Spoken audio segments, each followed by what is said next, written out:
Now we're going to write a parameterization for some curves. The first one is a circle, radius 2, centered at the origin, but placed or traced clockwise,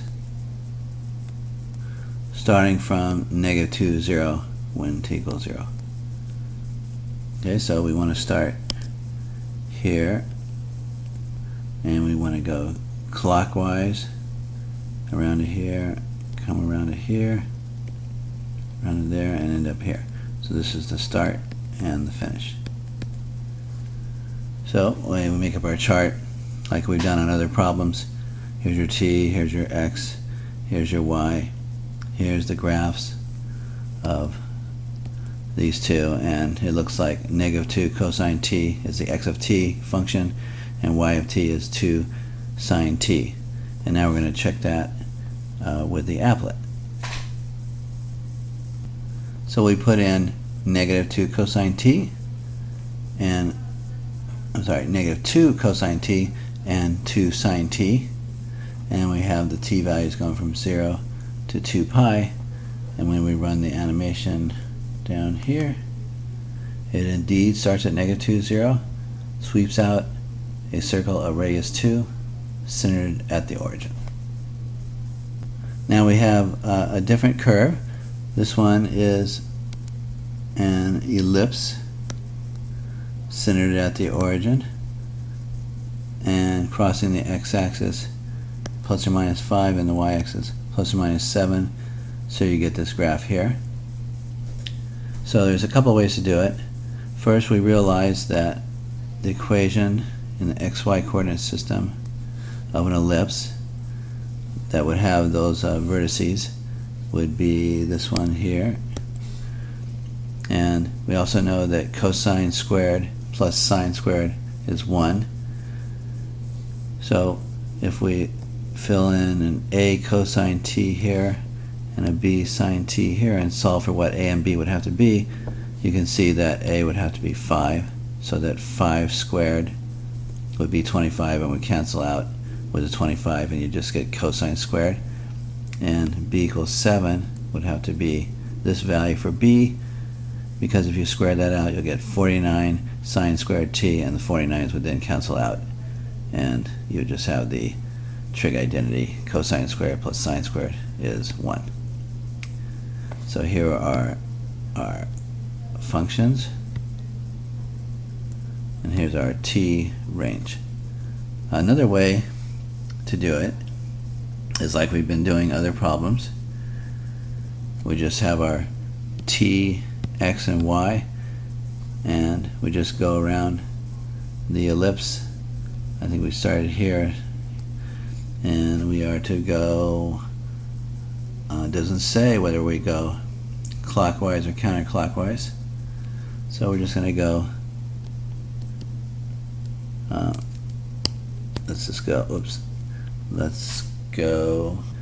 let's go counterclockwise, which would be going this direction here, around to here, this way, and then up to here.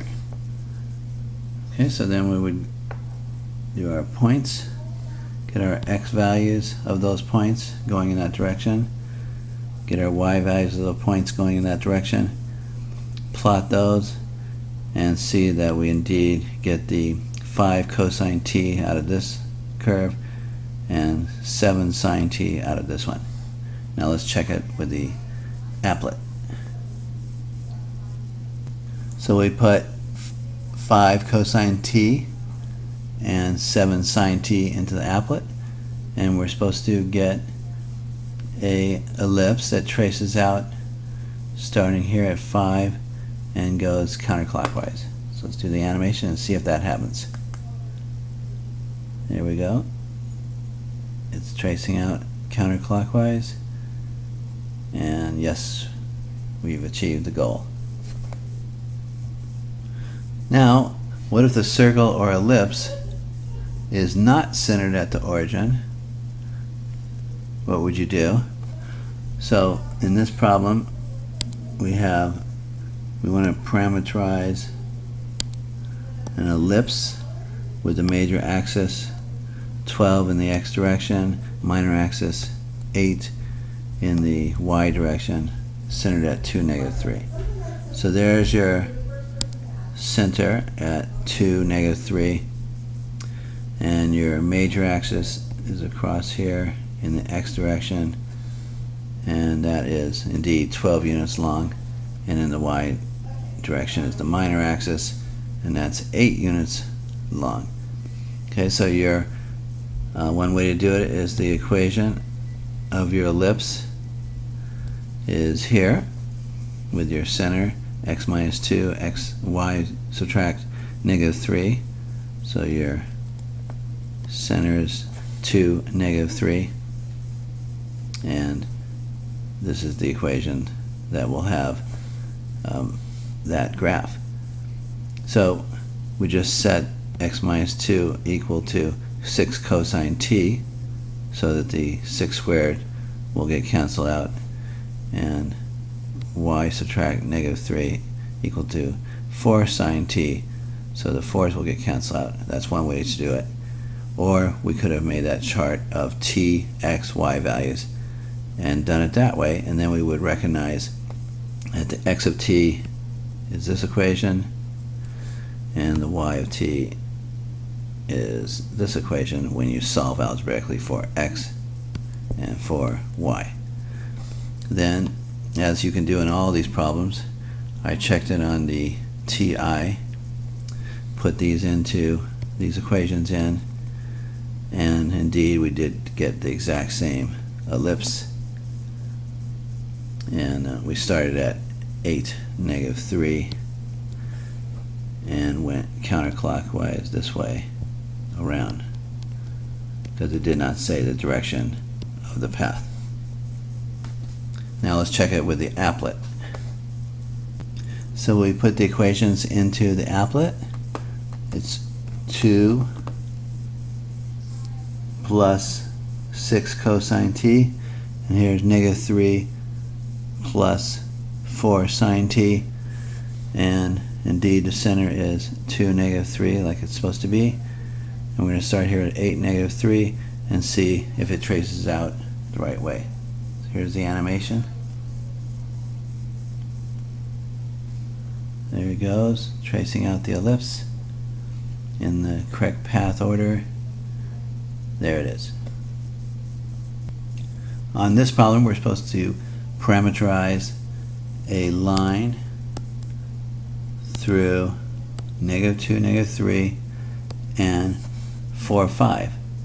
So we have to say at the beginning, when our t value is 0, we're going to be at one of the points, so I picked this one. Now, it's important to note that I said the ending t value would be 1, but it really could be any value you wanted. You can solve this. It could be t equals 10, it could be 20, it could be anything. I like to just say t equals 1, and when t is 1, we're going to arrive at the other point. So it's a line, so we have linear equations. So x of t is going to start, when t is 0, it's going to start at -2. And when y is 0, when t is 0, y is going to start at -3. And we want these expressions, the values for those, to end up at 4 for the x's when t becomes 1, and 5 for the y's when t becomes 1. So x of 1 was supposed to be equal to 4, and the t's equals 1 is here, and the y of 1 is supposed to be 5. So you end up with these two equations, which have solutions a equals 6 and b equals 8. So here are your parametric equations. As t goes between 0 and 1, that's when you're going to get your line segment from here to here. But if you want to get the entire line that fits through those 2 points, then you have t's going from -infinity to infinity. Now you can check this out on your own graphing calculator, put those equations in, and if you have the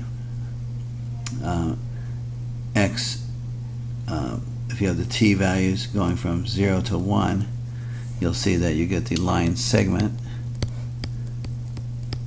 And if you have the t values going negative infinity to infinity, of course I just put negative 10 and 10, I knew that would go off the grid, then you get the entire line. Now let's check it out with the applet. Alright, so here's our applet. We're going to trace out starting at negative 2, negative 3, and end up over here at 4, 5. Okay, so let's see if it does that. That's right. And if, of course, we put in large negative values for t and large positive values for t, we would see that the line would keep going.